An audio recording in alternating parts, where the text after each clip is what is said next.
Clippers here, the top one, and then we'll keep going on that. Focused and confident. You know, the guys really believe in what we're doing. They believe in each other. They believe in themselves. And then just focused, you know, on knowing that we need to play these regular season games. We need to put ourselves in as good a spot as possible, but know you know, what we're preparing for, knowing that it's going to be extremely difficult. We've known that for quite some time.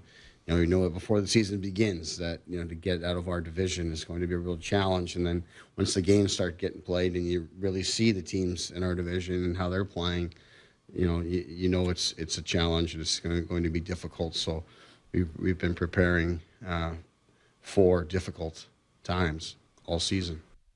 For the players to match those words, then this is an important night for the Toronto Maple Leafs. Mm-hmm. For no other reason is that, you know, when you use words to describe your team like focused and confident and, you know, preparing for that all-important Game 1 puck drop, then it has to have a better look than, say, one more recently against the Buffalo Sabres. Right. Yeah. Another scenario, much like the Buffalo game, against a team like this would draw in some concerns. Would you think so? Or would you throw away another, it's the end of the season, I know, how crap. many games can you throw away, right? I don't know. Yeah. And I am worried about this last little end of year stretch because motivation is not particularly high. It seems like we know where they're going to finish in the standings. Obviously, that can change. They go lose against Tampa and things tighten up real quick. But it doesn't feel dire knowing the 2-3 game series they're going to play in. They're waiting for some of these guys to come back. They're not dressing their best lineup. Matthews could play. I don't know. It just, I worry about the commitment to, you know, Keefe says, you know, we got to play these games. We have to play these regular season games almost like no one wants to. It's just a tough mental position I feel like they're in here. If they lose a bunch, wouldn't blow my mind. We've got Chris Terry, and he's been on the show. Doesn't mince words at all when it comes to describing the Philadelphia Flyers, so he'll help us tee that up. And he's also going to speak of Ice's War. What is that? It sounds violent. It's a combination of hockey and fighting and boxing on the ice. This is and by a combination of hockey, there's no hockey. This is basically grabbing a bunch of hockey enforcers and selling a fight, I guess. Yeah. I mean, are you going to get in there? I get a headache just thinking about it.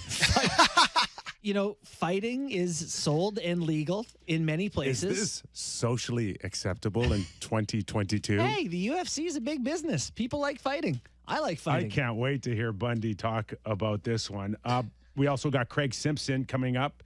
He'll, of course, help us tee up tonight's game as well. And in the second hour, Andy Strickland, of course, co-host of Cam and Strick podcast, will also join us.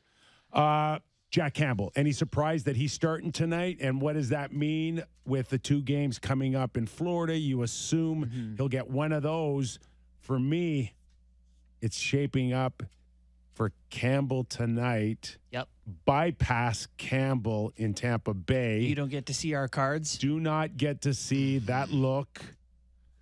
Goes against Florida. And then you give Shalgren the Tampa Bay Lightning. What are your thoughts? I also like the idea that you give him the air quotes easier game tonight, coming off a game where you think he played well. Like I thought Jack was good last game. He helped them win. Gets the air quotes easier game. If he plays well again tonight, what have we got here? We've got a little momentum. Get him feeling good, right? I think there's a chance to get his mojo going at the right time of year. Skipping Tampa's good. That gives him 4 days off from Philly to Saturday. I like that too. And, you know, Florida lights you up. Well, they're the best offensive team in the last 25 years. So everyone's getting lit up against Florida. So I don't know. I think it's shaping up well. It makes a lot of sense to me the way they've got it. Hey, by the way, I just had this thought. Are we missing the boat on calling it Kip's Clips instead of Kyper's Clippers? Whatever you want. Whatever I like Kyper's Clippers. Kyper's Clippers sounds awesome. I love it. We're sticking to the Kyper's Clippers. Fun thing to say. It is. Sammy, are you on your way back to feeling like Jack is good on his way there, getting there. Is tonight a game where you still need to see more? No, tonight is a game that I'm surprised they're putting him in there because it's kind of a no-win situation. Because you win, you play sort of well, you're supposed to beat the Flyers, right? They're one of the worst teams in the league. They're going nowhere fast. They've kind of off-sold all their guys. And then if you go in there and he lets in a few bad ones and you lose somehow to the crappy Flyers, then, that's going to hurt your confidence, and then you head into a game against the Florida Panthers on the weekend. I would have gone Shalgren tonight, Shalgren in Tampa, and then go back Campbell. to Give him as back. much rest as he needs. Shalgren. I would have. I honestly would have. Like, what are we trying to prove here? There's no... I know you want to get him in a rhythm. There's enough games to play him to, make sure he still remembers how to play hockey. But you need this guy 100% healthy. He's already missed a couple games. I don't really necessarily understand going with Campbell tonight, but maybe if he plays well, it'll get his confidence going. But it has the chance to go the other way, in my opinion. All right, let's welcome